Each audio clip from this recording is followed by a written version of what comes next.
Hey, I'm back again. Daddy Abdullah here. We're going to start getting into the fundamentals. I want to tell you something.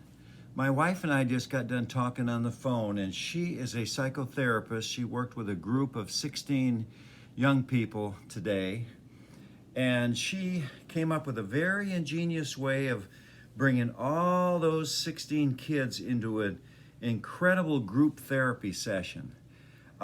These young people are all very, very challenged. And even though I can't talk much about it because it's confidentiality and we got laws in the US about that,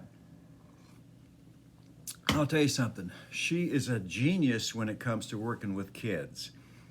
Sometimes I think, man, I could learn from my wife, Tanya, who is a genius when it comes to working with kids. I'm trying to work with you guys, and I'm noticing that only about 1 out of every 5 of you are really watching the videos. So I'm going, what am I doing wrong? I get that all the time with you guys, right? H and then a whole row of M's. So come on now. I am not doing everything right. I got to figure it out. I'll tell you one thing. If you don't have challenges in your life, if you don't have obstacles to overcome, and it's all smooth sailing, your life is going to be soft. You're going to be, that's, speaking of my wife, a black woman from a very tough part of town. I live in a big city, 1 million people in this city, not as big as Accra or not as big as Lagos, but it's a big city. She came from a very tough part of town. Very few people got up out of that neighborhood, very few. She got up out of there. She got all kind of education, and she had to do it by overcoming obstacles, one after the other, after the other, after the other, after the other.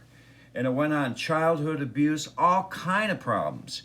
Talk about not having food. They had, the family of 10 kids had to fight the rats to get the food. The rats and them competed for the food that was in the cupboards of their house. Now, I know some of you got some terrible horror stories to tell too. But listen, she did not have it easy.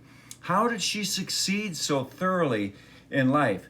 By overcoming obstacles, one after the other, after the other, after the other. And I'm going to tell you, overcoming obstacles is one of the biggest things we have to do in life.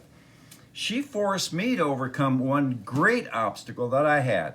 I was rocking and rolling, and I wrote Principles of Philosophy, Volume 1, and I wrote Principles of Philosophy, Volume 2. These are completely different books. They're completely different, and they're big, fat books. They're 1,000-page books. I wrote both of these books in a matter of 2 years. It's an amazing amount of time and energy put into these books. I wrote them both, and then I said, wow, look at here what I wrote, honey. And she had been watching the whole time, and she looked the books over, and I said, give me a critical review of the books. And she said, after a study of the books, she said, yeah, they're just too complicated. I said, what do you mean? She said, you want to work with young people, don't you? I said, well, yeah, I want to work with young people.